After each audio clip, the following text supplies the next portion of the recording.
I'm, I'm trying to ask here. No, seriously, the title for all of this. Just who the hell is Reiju? I mean it. Who the hell is she? Because this seems to hint that Sanji was not the only failure. I mean, Sanji was the double failure for more than one reason. Not only for the reason that he didn't have the strength, but also apparently because he had empathy. Hi, for those who are watching, this is my rant from me, the angry anime fan, the despair reviewer, about my entirely trouble with this one. And please tell me that we are done with Sanji's flashbacks after this, because now we have practically seen everything we need to see. So let's get on with the story and kick the asses of the Big Mom Pirates and the Vinsmoke family already. Ugh. I mean, we're practically saying this in every single video, but the Vinsmoke, you just keep on hating them and hating them and hating them. But Reiju, this chapter was basically all about Reiju, and for one final confirmation.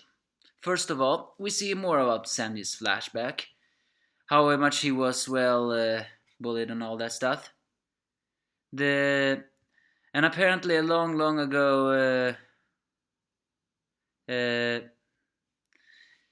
Sanji visited his mother even before she died, and tried to prepare food for her, but couldn't. Her mother basically looked uh, uh,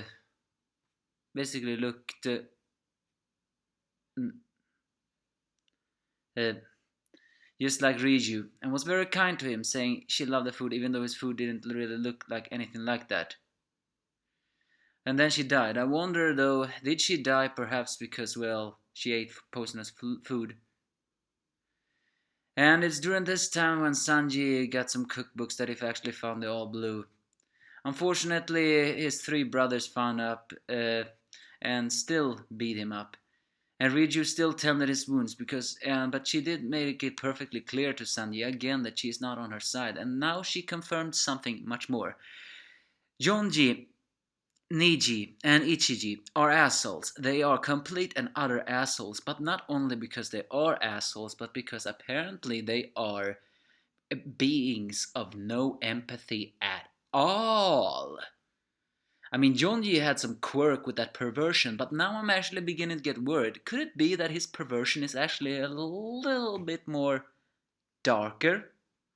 I mean, Sanji has always been a pervert, but I don't think Sanji has ever committed sexual harassment. Maybe something similar to sexual harassment, but nothing like when he's grabbing a girl's butt and is sniffing them. I mean, well, he has sniffed them, but I don't. But the closest to sexual harassment Sanji has done, according to my book, is actually holding a lady's hand and looking her in the eyes and saying, "Oh, I'm so in love with you."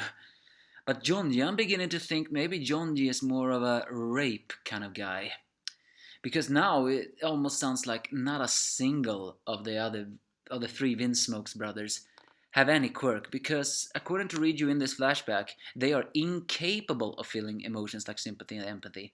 Basically, the modifications were not only on their physical body, it was on their emotionality too. The ultimate warriors that Yaji dreamed of. I mean, that man. I mean, you just admit it. If anybody's watching this, admit it. You just want to throw up from hearing that line. I know for a fact, currently in the real world, people are actually agreeing we do not need empathy to rule the rest of the world. And in a way, that's true. After all, humanity have become more selfish. But this, now looking from the viewpoint of the One Piece, I feel that is one of the biggest mistakes one can make. A warrior with no empathy and just superhuman strength? If you think about it, isn't that a double-edged sword? I mean, I don't think the three Vinsmoke's brothers are gonna betray their father. I mean, after all, their father is just a big jerk ass as they are, if not more. But I'm still wondering. I'm just a bit wondering. Could there be a slight chance that the three Windsmoke's brothers, due to the fact that they are such superior warriors, are gonna betray their father? This also may explain why, also again, why none of them could marry Pudding. I mean, Yaji did say he didn't want to lose any of his precious sons. But if, can you imagine the horror of being married to a girl like Pudding? If Pudding really is this emotional and kind, if she were to marry an asshole like the Windsmoke, you can almost imagine the horror. But Reiju is apparently different. She has super strength and everything else, but she's not incapable of emotions. And also another thing that makes me hate the Windsmokes even more. It's actually for some reason. For some reason, this also confirms on how Sanji got to the East Blue. He got to the East Blue because the Germa Kingdom actually went to the East Blue to wage a war there. Jaji? Yes, what kind of monster are you? I know that East Blue is something of a hypocrite kind of country, especially on the way Garp see it, but still, East Blue is not really, it's not a country of war or anything. Before we got to Luffy's flashback, East Blue seemed to be actually a kind of peaceful kind of place. And now the Germa Kingdom went war against them? So when they were in the East Blue, and Reiju actually felt sorry for Sanji, and with her bare hands actually opened the bars. Kinda cool. One of the first times we see a young girl actually opening that.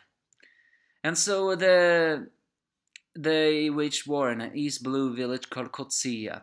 And before Sanji could get the key to his helmet, Jaji met there. But Jaji just let him leave, even though saying that you cannot survive this. But Sanji didn't care. And of course, Jaji just said, you can leave. It doesn't matter. Because apparently, for some reason, the only reason why Jaji didn't kill Sanji himself, because he had still had humanity inside of him. Maybe that's why he made sure that the three Windsmoke's brothers were incapable of emotions, because he wanted mercilessness. And still, even though he hated Sanji for everything he was, he still couldn't dispose of Sanji because he was his son. Have you any idea how messed up that is? And the last thing he said to Sanji as his father is that under no circumstances are you ever to identify yourself as my offspring, the sole blemish in life. So Reiju, without Sanji's knowledge, helped him get to a ship, and where Sanji later on sailed away. And the rest, I don't think we need to know. The rest, somehow he got to work on a restaurant, and then he met Seth, and his life changed for the better. And so the flashback ends, and the Windsmoke's brothers have once again beat Sanji to a pulp. Once again, they have built another pulp! Oh, I'm getting so pissed off! I'm telling you that. I know it's pretty annoying to hear this from me. I mean, I've listened to my own videos on that, and it's annoying. But now that Sanji's flashback is finally done, can you please just move on with the story and let Sanji have some karma? I mean, not Sanji can give out some karma. So in the end, the one who still comes to his side is Reiju. But here is the question that I have been asking myself at the beginning of this video, even though it's not anything. Who is Reiju? She has emotions. She helped Sanji escape, as many of us expected. But now she's still asking Sanji as she lies beaten over there and not allowing the doctors to treat him yet. It's just some restaurant owner you used to work with. Why do you care so much? You will know better if you come back here. You have so few pleasant memories of this place. So what does that mean? Does that mean that Reiju has actually tried to get rid of her emotions, but failed? And it's also this hinting that yes, Reiju is going to be the ally of everything else. Who knows? I mean, I don't trust her. I don't. She seems to be that kind of person who just want to be like the rest of the Windsmokes, heartless, merciless, and without any empathy at all. But she has, and she hates it. I get the feeling from this chapter watching, I'm actually get a feeling she hates that. At least this chapter ended pretty comical, as we finally switching back to Luffy and co. But the thing is, I don't really get it. Last time we saw a day had passed, it says. But here it says 11 hours since the beginning of the battle between Luffy and Cracker. What is that meaning? Is that meaning before or previously? I don't know. But Luffy resorted to the method a lot of people were questioning. Yes, he began to eat Cracker's biscuit warriors. Of course he doesn't like that. But Cracker is also pretty weird out that someone would actually do that. Fight, run, and then eat and repeat. Only Luffy would think up of a strategy like that, to eat.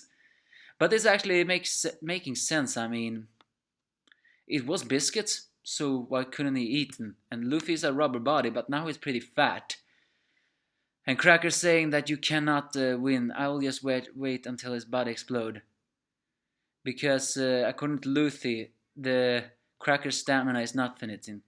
But Luffy makes sure he's gonna eat all the Crackers. And here's also a positive side. Last time we saw Luffy, he was in Gear 4th. And now he appears to not be that. I thought when he would be inflated back into his normal mode, he would be too exhausted to fight back. But are you telling me that during those exhausting time, he actually began to eat those biscuits and got successfully revived? Maybe there is hope. Maybe he can fight back against the three commanders. Who knows? But now Luffy has become kind of fat. But if it's Luffy, I think he can actually slim down pretty quickly. But that's basically this chapter. Sorry for the long review and the rant. I did not exactly... I'm still not convinced Reiju is that kind. Everything seems to hint that yes, she is that kind. Then why isn't she defending Sanji now? Is it because she... It is because she is a coward. She may have empathy, but she is a coward. She refuses to back down from the Windsmokes because she is afraid of her father and brothers. And I think Sanji is gonna actually say that to her. And I think that's one of the reasons why... I think the reason why he is giving Reiju's cold shoulder, even though he was the only one who was kind to him, it was for the fact that he is either doing that because he's trying to put up the fact that he hates them all, including Reiju, or that he doesn't like the fact that Reiju has embraced her Windsmoke heritage. Either way, this was a chapter that only pissed me off, but only at least made me laugh at the end. And apparently, we will get a chapter next time. Did not expect that. I thought for sure we were gonna get a break. But given how this chapter is, I think we'll get a break after next week. So, what? Yippee-ki-yay, right? Anyway, besides all the pissing off thing, give me your thoughts if you have any.